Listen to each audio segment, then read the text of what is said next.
बिस्मिल्लाहिर्रहमानिर्रहीम। अस्सलाम वालेकुम स्टूडेंट्स। हम measurement of elasticity of demand पढ़ रहे थे, जिसमें हमने इसके 3 मेथड पढ़े थे। सबसे पहले पढ़ा था प्रोपोर्शनल मेथड, उसके बाद टोटल आउटले मेथड, देन हमने पढ़ा था लास्ट टाइम मैथमेटिकल फार्मूले से। अब हम बढ़ते हैं ज्योमेट्रिकल मेथड की तरफ। ज्योमेट्रिकल मेथड से इलास्टिसिटी ऑफ डिमांड की मेजरमेंट।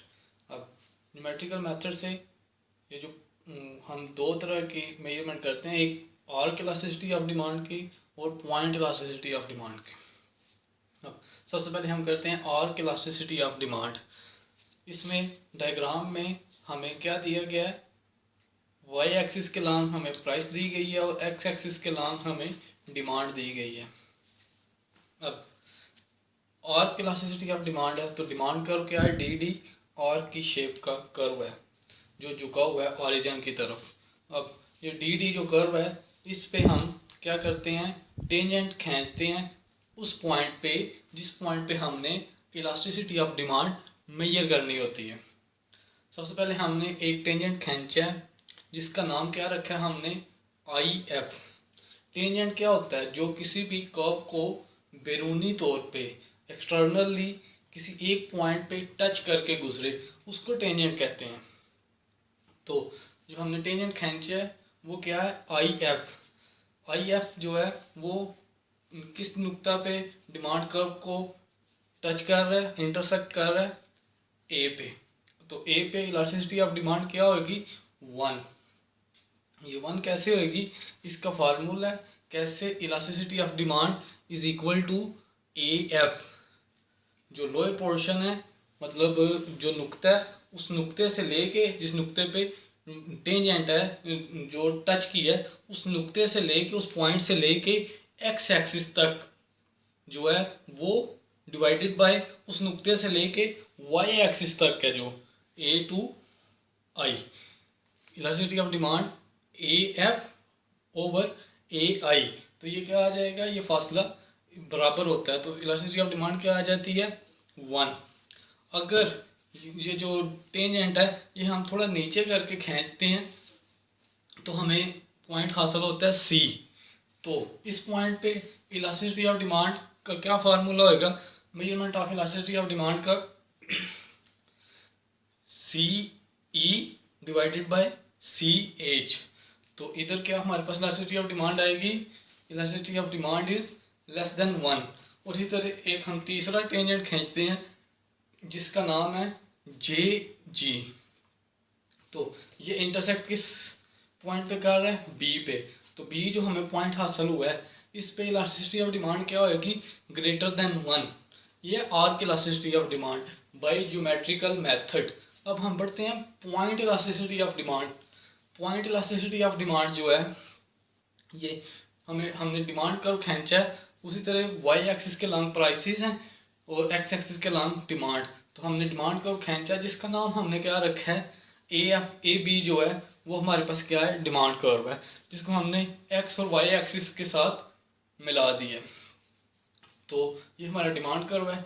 अब इधर क्या होता है कि ये जो मेजरमेंट है इसकी, वो कैसे करते हैं, किसी भी पॉइंट के ऊपर, किसी भी, ये जो ए बी डिमांड कर्व है, इस हमने ए भी नाम रख लिया, डी डी नाम रख लें। तो इस कर्व के ऊपर किसी भी पॉइंट के ऊपर जब आपने इलास्टिसिटी ऑफ डिमांड मेजर करनी होती है तो उसका क्या फार्मूला है, elasticity of demand is equal to lower portion of demand curve. जिस पॉइंट से आपने करनी है उस पॉइंट से लेके लोअर पोर्शन जो है, और divided by over upper portion of demand curve. अब अगर सपोज आपने एफ जो पॉइंट है उसके ऊपर आपने इलास्टिसिटी ऑफ डिमांड मेजर करनी है, तो इसका फार्मूला क्या होएगा, formula lower portion of demand curve. Lower portion कौन सा है, एफ से लेके बी तक का फासला, और divided by upper portion of demand curve, और उसी पॉइंट से वाई एक्सिस के साथ जब वो डिमांड कर्व मिल रहा है तो उस पॉइंट से वाई एक्सिस तक का फासला वो क्या है, एफ से लेके ए तक का फासला। तो क्या हो जाएगा, F B divided by F A. तो ये हमारे पास क्या आ जाता है, elasticity of demand is greater than 1। अगर हमने सी पॉइंट के ऊपर करनी हो तो C B divided by C A, अगर जी के ऊपर करनी हो तो G B divided by G A. तो क्या आएगी हमारे पास, elasticity of demand is less than 1। अगर हमने बी पॉइंट के ऊपर करनी हो तो इसका फार्मूला क्या होगा, बी से बी ए तक, बी डिवाइडेड बाई बी ए, तो ये ज़ीरो आती है।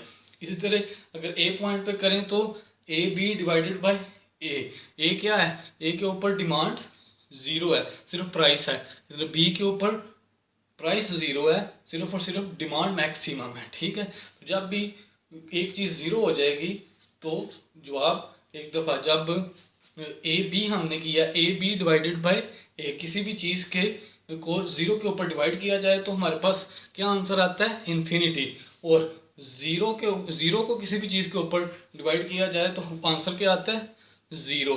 तो इस तरह हम इलास्टिसिटी ऑफ डिमांड मेजर करते हैं। बी पॉइंट के ऊपर जो एक्स एक्सिस के साथ टच हो रहा है उसके ऊपर इलास्टिसिटी ऑफ डिमांड कैसे मेजर करेंगे, बी क्या है, ज़ीरो है एक वैल्यू। ठीक है, इसके ऊपर प्राइस की कोई वैल्यू नहीं है, सिर्फ डिमांड है मैक्सिमम।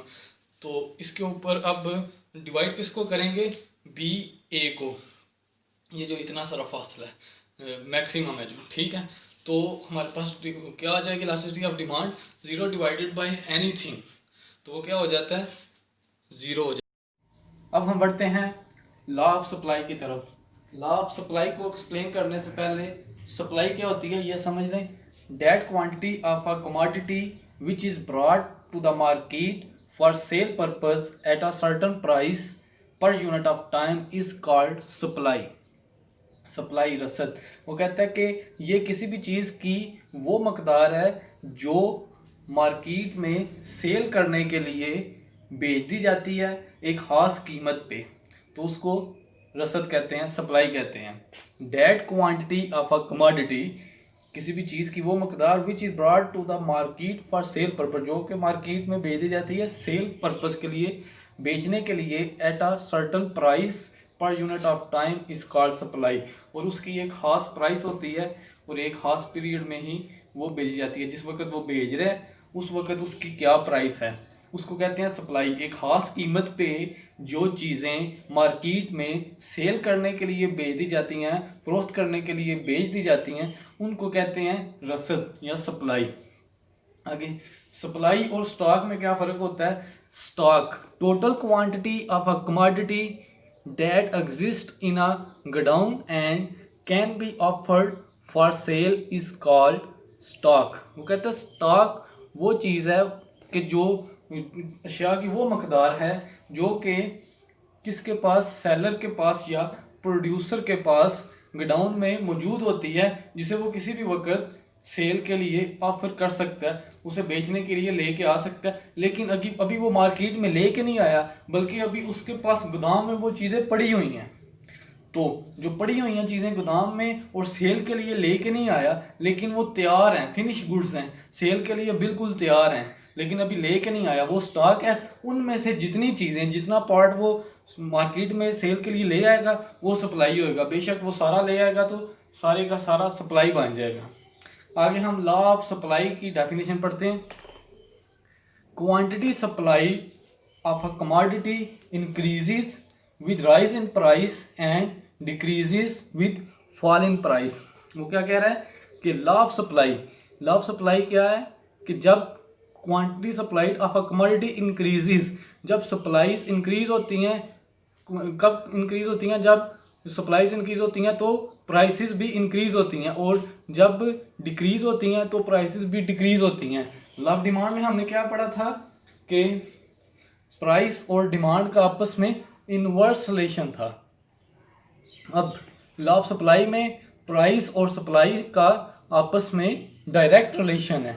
जब डिमांड वो प्राइस इंक्रीज हो रही है तो सप्लाईज भी इंक्रीज हो रही, और जब प्राइस डिक्रीज हो रही है तो सप्लाईज भी फॉल हो रही हैं, कम हो रही हैं।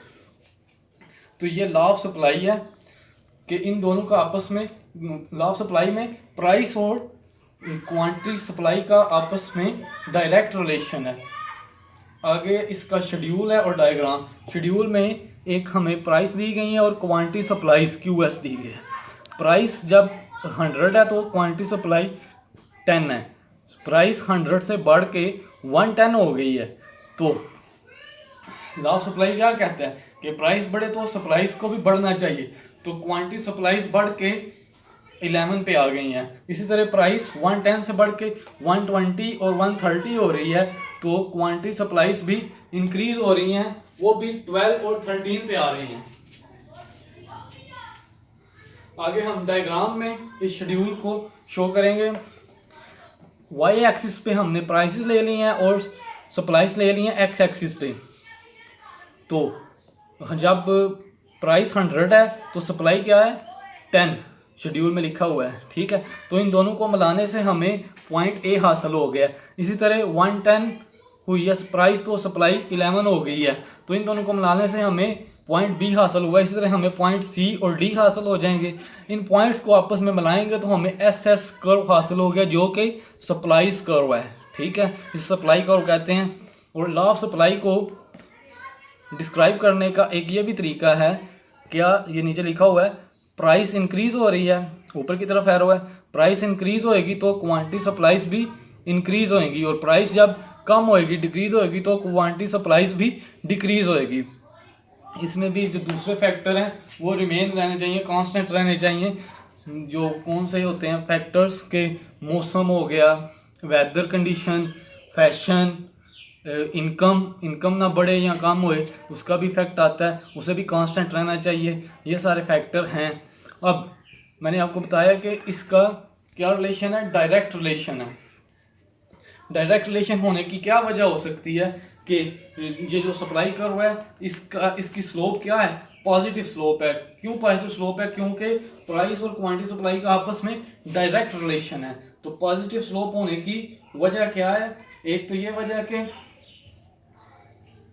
जब प्राइसेस बढ़ती हैं तो क्वांटिटी सप्लाई बढ़ रही है। जब किसी चीज़ की प्राइस बढ़ेगी तो इसका क्या मतलब है कि उस चीज़ पे प्रॉफिट जो है वो इंक्रीज हो जाएगा।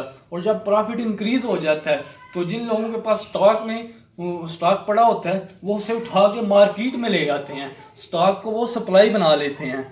तो क्योंकि इस वक्त उन्हें प्रॉफिट ज़्यादा मिल रहा होता है। जब कीमत बढ़ती है तो वो ज़्यादा से सप्लाईज बढ़ जाती हैं क्योंकि लोगों का प्रॉफिट बढ़ जाता है। तो एक ये वजह है कि जब प्राइस बढ़ेगी तो सप्लाईज भी बढ़ जाती हैं। और एक वजह ये भी है कि नियर फ्यूचर अगर प्रोड्यूसर या सेलर को लगे कि जो उनके पास स्टॉक पड़ा हुआ है, जो शेयर उनके पास पड़ी हुई हैं, उनकी जो डिमांड है, उनकी जो नियर फ्यूचर में उनकी प्राइसेस जो हैं वो कम होने वाली हैं।